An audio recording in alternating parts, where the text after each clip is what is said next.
साथियों, प्रस्तुत है मेरा एक व्यंग जंतर मंतर का 20 सूत्री कार्यक्रम। सवाई जयसिंह जी ने कल्पना भी नहीं की होगी कि उनका बनाया जंतर मंतर इतना लोकप्रिय हो जाएगा कालांतर में और हमेशा खबरों में रहा करेगा। राइट और wrong for all wrong reasons. दरअसल सत्ता किसी की भी हो, ऐसे धरनों और प्रदर्शनों के लिए आप जानते ही हैं जंतर मंतर का इस्तेमाल आप आज की तारीख में किस चीज़ के लिए होता है।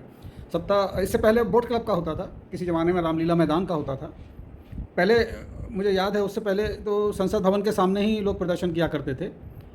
शुरू में जो गौ हत्या का कार्यक्रम चला था 1950 के दशक में, जो धरने हुए थे विनोबा भावे जी की लीडरशिप में, तो उसमें तो वो संसद भवन के प्रांगण तक में घुस गए थे अनशनकारी और धरना प्रदर्शनकारी।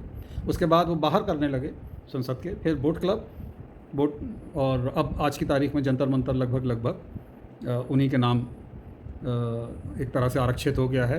मुझे बड़ा दुख होता है कि वहाँ जो रहने वाले लोग हैं उन पर क्या गुजरती होगी। उनका कोई लेना देना नहीं आपके मुद्दों से, लेकिन उनकी तो शांति भंग होती ही है। भाई कौन चाहता है कि उनके घर के आगे, और वहाँ पर काफ़ी रेजिडेंशियल यूनिट्स हैं।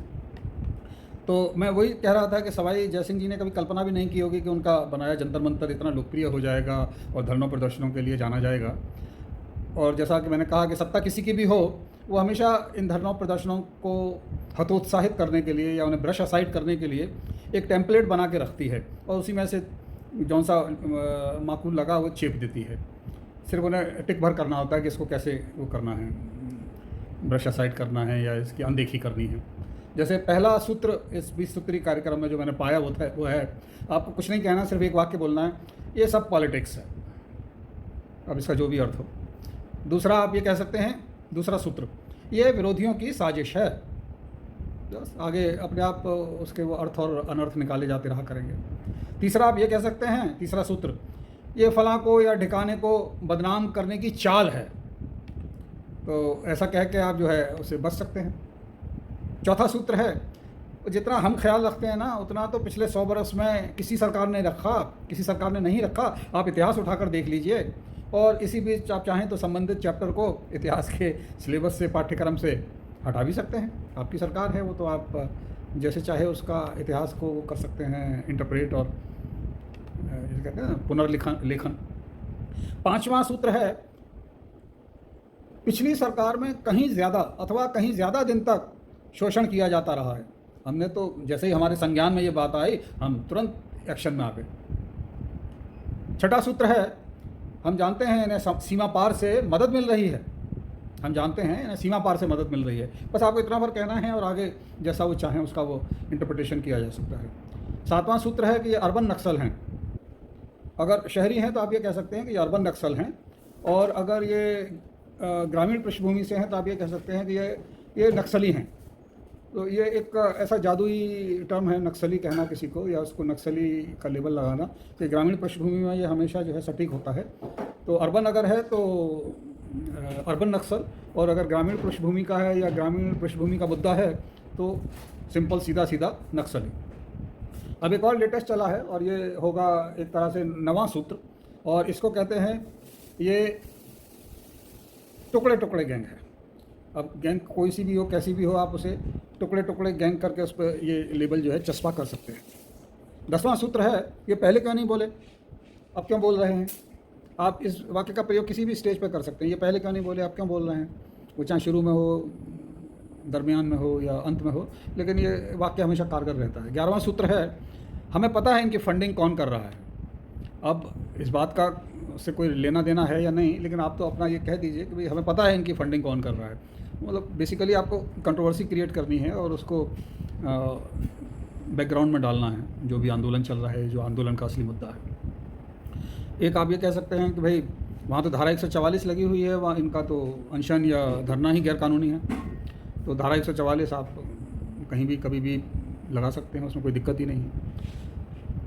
एक आप ये भी कह सकते हैं, 13वां सूत्र, इस आंदोलन की परमिशन ही नहीं ली गई। अब जब आप ये कहते हैं कि इस आंदोलन की परमिशन ही नहीं ली गई, तो एब इनिशियो वो आंदोलन जो है खटाई में पड़ सकता है, उसको उसमें अरेस्ट हो सकते हैं। लेकिन ये है कि जब आपने आंदोलन की परमिशन ही नहीं ली, तो दूसरे शब्दों में आप खुद कानून के हिसाब से नहीं चल रहे हैं, क्योंकि कानूनन आपको उस आंदोलन की परमिशन लेनी चाहिए थी। अगर ली भी गई है तो आपको तो ये टीवी पर आके सिर्फ इतना बोलना है ना कि इस आंदोलन की परमिशन नहीं ली गई, तो नहीं ली गई तो वो सब तरह के उसमें वो आ जाएंगे। अब वो देते रहें अपनी सफाई जो देनी है, उससे आपकी सेहत पर कोई असर नहीं पड़ना चाहिए। 14वां सूत्र है, जिसका भी आंदोलन चल रहा है, पहलवान का हो, किसान का हो, टीचर का हो, विद्यार्थियों का हो, जिनका भी हो, आप ये कह दीजिए ये है ही नहीं, वो ना, ये पहलवान है ही नहीं, ये किसान है ही नहीं, ये टीचर है ही नहीं, ये विद्यार्थी है ही नहीं, है ही नहीं कह दिया तो मतलब कोई भी हो सकता है। फिर गुंडा तत्व हो सकता है, विदेशी तत्व हो सकता है, पाकिस्तानी हो सकते हैं, खालिस्तानी हो सकते हैं, आतंकवादी हो सकते हैं, कुछ भी हो सकता है। 15वां सूत्र है, ये देश को कमज़ोर कर रहे हैं। बहुत बढ़िया वाक्य है ये देश को कमज़ोर कर रहे हैं। आप इसका इस्तेमाल गाहे बगाहे कर सकते हैं इस सेंटेंस का। कुछ किसी का भी आंदोलन चल रहा हो, आप कहते हैं ये देश को कमज़ोर कर रहे हैं। 16वां सूत्र है, ये देश की छवि खराब कर रहे हैं। भाई उनके फ़ोटो वोटो छपेंगे ही अखबारों में, या इधर उधर जो आजकल कुकर मुत्ते की तरह रिपोर्टर्स हो गए हैं, वो रिपोर्ट करेंगे ही। तो आप उससे बचने के लिए कह दीजिए भाई ये तो देश की छवि खराब कर रहे हैं। भाई आंदोलनों से किस देश की छवि सुधरी है, बिगड़ती ही है। तो ये वाक्य आपका एवरग्रीन है, ये देश की छवि खराब कर रहे हैं। 17वां सूत्र है, जांच चल रही है, कमेटी की रिपोर्ट आने तक इन्हें धैर्य रखना चाहिए, धीरज रखना चाहिए। ये मामला जो है अब जिसे बोलते हैं ना सब जुडिस है, कोर्ट के अंदर विचाराधीन है, न्यायपालिका में, इनको विश्वास रखना चाहिए।